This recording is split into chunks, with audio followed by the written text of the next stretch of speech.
Bonjour à tous, aujourd'hui une vidéo pour vous présenter l'épreuve du grand oral en STMG. Donc dans cette vidéo je vais vous rappeler le déroulement de l'épreuve et puis par la suite je vais surtout vous donner quelques conseils, quelques astuces par rapport à ce grand oral, que ce soit par rapport à l'épreuve en général ou étape par étape, parce que vous allez voir qu'il y a par exemple des questions du jury que l'on peut anticiper et qui vont vous permettre aussi de restreindre votre champ de révision. Donc je vais vous parler de tout ça dans cette vidéo.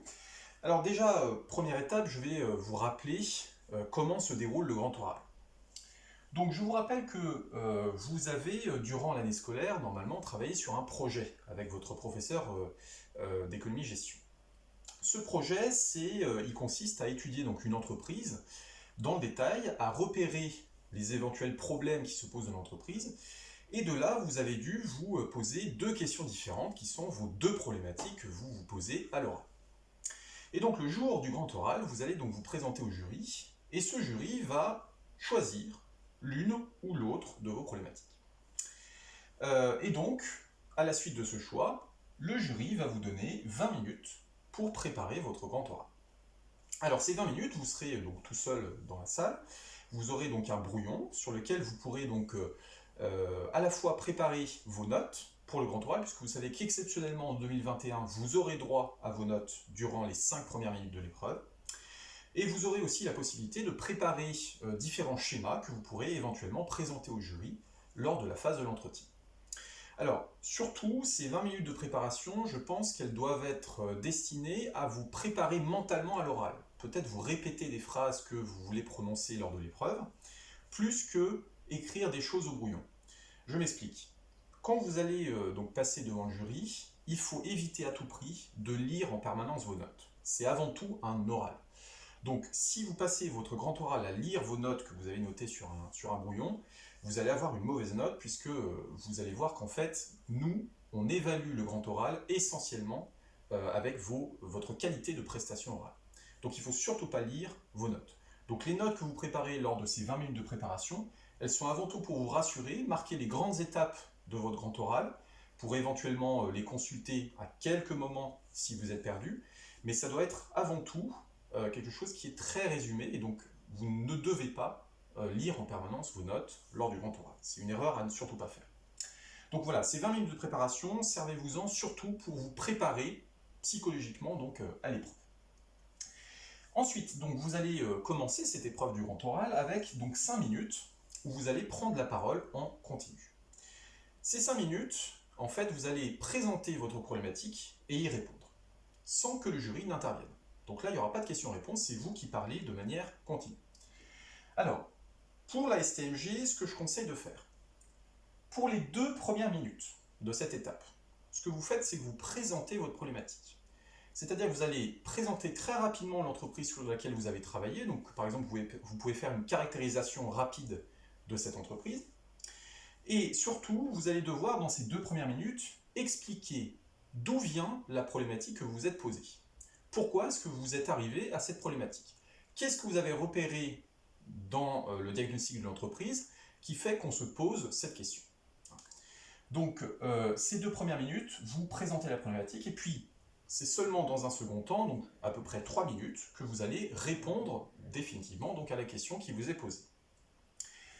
Pour cette réponse à la problématique, ce qui est très important de faire, c'est d'argumenter. Il ne faut surtout pas décrire, il ne faut surtout pas faire un cours, il faut que vous argumentiez, il faut que vous montriez quelque chose, il faut que vous prouviez quelque chose. Donc, on va prendre un exemple très simple. Si votre problématique, c'est, par exemple, en quoi l'adoption du modèle économique du freemium permettrait à l'entreprise que vous avez choisie d'attirer davantage de clients. Bon, il ne faut pas que, dans ces 3 minutes, vous expliquiez ce qu'est le freemium. Il ne faut pas que vous fassiez un cours sur le freemium, il ne faut pas que vous décriviez en quoi ça consiste.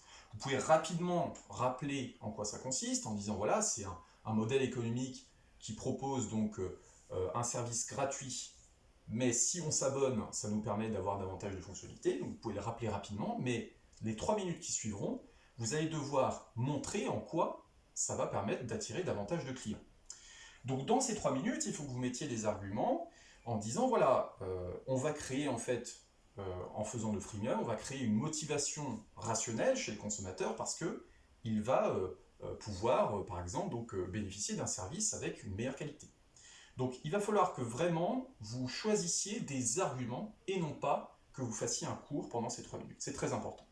Je vous mettrai en lien dans la description de la vidéo le barème, la grille de correction officielle du grand oral, et vous allez voir que la moitié quasiment des points est donnée en fonction justement de l'argumentation et non pas de la description. Donc voilà pour ces 5 minutes de présentation orale. Donc assurez-vous, lorsque vous préparez le grand oral, de bien tenir 5 minutes. 5 minutes, c'est à la fois court et à la fois long. Pour quelqu'un qui n'est pas bien préparé, 5 minutes, ça va être très long, et vous allez peut-être tenir moins longtemps. Par contre, pour quelqu'un qui s'est bien préparé au grand oral, ça va peut-être être court. Donc ça dépend de votre niveau de préparation. Préparez-vous bien, parce que, évidemment, le pire, c'est de ne pas tenir 5 minutes. Et au bout de 3 minutes, de ne plus savoir quoi dire. Donc assurez-vous de bien vous préparer à cette étape.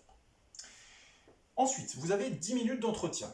L'entretien, c'est quoi? C'est des questions-réponses avec le jury. Donc le jury va vous poser des questions, et vous allez devoir y répondre en fonction de vos connaissances.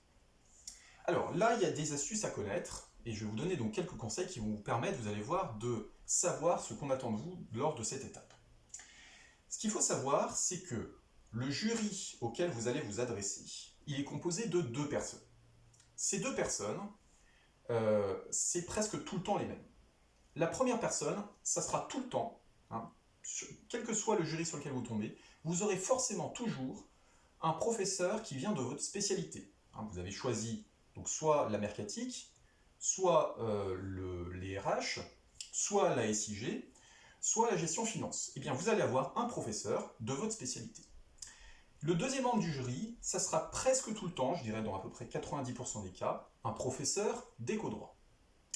Ça veut dire que les questions sur lesquelles vous allez tomber peuvent soit porter sur votre spécialité, soit sur le management, c'est-à-dire la MSGN, soit sur l'économie de droit.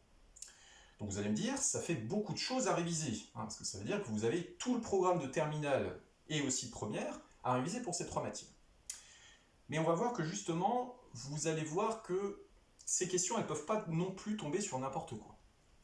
Il y a une règle que l'on doit respecter en tant qu'enseignant, c'est qu'on ne peut vous poser des questions que si elles portent sur votre projet et votre problématique.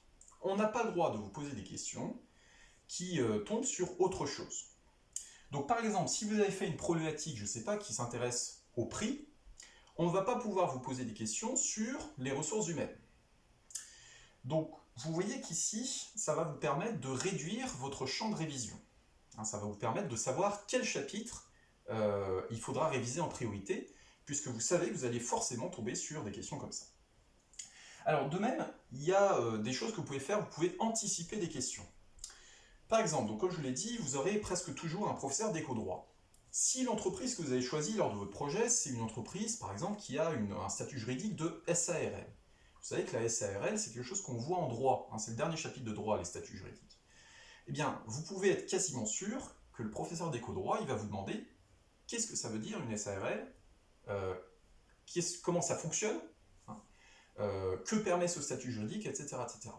Donc vous voyez que, en fait, selon ce que vous avez fait lors de vos projets et selon ce que vous allez présenter à l'occasion des 5 premières minutes, vous savez plus ou moins les questions sur lesquelles vous allez tomber. Donc voilà pour cette partie d'entretien. Un petit conseil aussi, même si vous ne connaissez pas précisément une réponse, essayez quand même de trouver des connaissances qui gravitent autour de la question qu'on vous a posée. Même si vous ne savez pas précisément, essayez quand même de rattacher la question qui vous a été posée à des connaissances qui sont un petit peu annexes. Il est préférable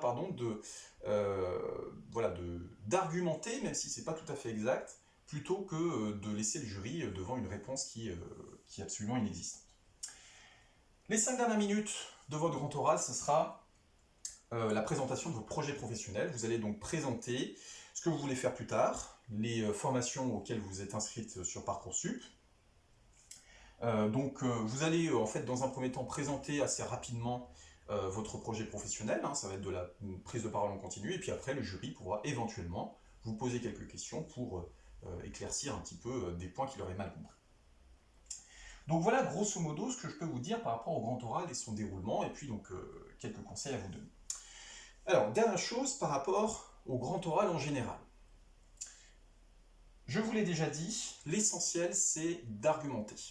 Donc, encore une fois, vous aurez un lien en description de la vidéo qui vous permettra de vous rendre compte qu'il y a beaucoup de points sur l'argumentation. Tout au long des étapes du grand oral, il faudra que vous argumentiez.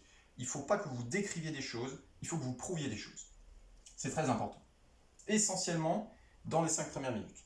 Mais pareil, dans l'entretien, il faut bien que vous justifiez vos réponses. Les réponses que vous allez apporter, ne vous contentez pas de décrire ce que vous voulez dire, vous devez aussi prouver ce que vous voulez dire, argumenter, pour bien montrer au jury que vous êtes capable de prouver des choses. Dernier conseil, dernière chose sur laquelle je voudrais revenir, c'est la forme. Pareil, si vous regardez le barème officiel, la grille officielle du grand oral, vous allez vous rendre compte qu'il y a beaucoup de points qui sont attribués sur la forme de votre grand oral. C'est-à-dire que le fond est important, évidemment, ce que vous allez dire, le contenu de ce que vous allez dire est important, mais en fait, vous allez vous rendre compte que dans la correction officielle, on se rend compte que la forme est très importante également. Donc ça veut dire qu'il va falloir que vous soignez votre présentation orale, votre manière de parler. Attention, on ne parle pas à un jury comme on parle à un de ses potes, par exemple. Donc il faudra bien choisir vos mots, éliminer les éventuels tics de langage ou le langage familier, par exemple. Il faudra évidemment soigner votre posture. Donc vous serez par exemple pour les 5 premières minutes debout. Donc il faudra pas trop par exemple vous balancer droite à gauche, c'est un grand classique ça par exemple chez les élèves. Donc se tenir bien droit pour donner une image de rigueur. Et puis éventuellement, surtout donc ne pas lire vos notes. Très important. C'est un petit piège sur lequel vous tombez en fait, parce que cette année donc 2021, vous avez exceptionnellement le droit aux notes pendant les 5 premières minutes, mais c'est un petit peu à double tranchant. Ça peut vous rassurer, mais ça peut aussi vous plomber votre note si jamais vous lisez trop ce que vous avez écrit sur votre brouillon. Donc encore une fois, attention à bien vous concentrer sur l'oral et non pas la lecture de notes. Et puis évidemment, donc, choisissez avec soin donc, la tenue vestimentaire que vous allez adopter le jour du grand oral. N'en faites pas trop, ne vous ramenez pas avec une cravate par exemple, mais soignez quand même un minimum votre tenue vestimentaire. Voilà, une tenue vestimentaire classique. Et puis donc dernière chose évidemment, soyez poli avec le jury, c'est très simple, il vous suffit de dire bonjour au début de l'épreuve, de le remercier quand il vous donne votre problématique. C'est des petites choses, des petits détails qui peuvent vous sembler un petit peu anodins, mais en fait à la fin, c'est peut-être des choses qui vont vous permettre de gagner des points, parce que vous allez mettre le jury dans de bonnes dispositions. Le fait que vous soyez poli avec lui, le fait que vous soyez assez enthousiaste lors de votre grand oral, le fait que vous ayez une bonne posture, tout ça, ça va mettre le jury dans de bonnes conditions. Il faut se rappeler qu'un jury du grand oral, il a plusieurs heures d'affilée d'élèves qui vont passer devant lui. Donc c'est humain, forcément, au bout d'un moment, le jury va être peut-être un petit peu moins attentif parce qu'il aura eu beaucoup d'élèves juste avant. Donc ces petits détails-là vont vous permettre d'attirer son attention et de les mettre dans de meilleures dispositions pour vous écouter. Voilà, je pense que j'ai dit à peu près tout ce que j'avais à vous dire sur donc, le grand oral en STMG. J'espère que cette vidéo vous aura aidé. Et puis donc, je vous souhaite évidemment bonne chance et bon courage pour cette épreuve.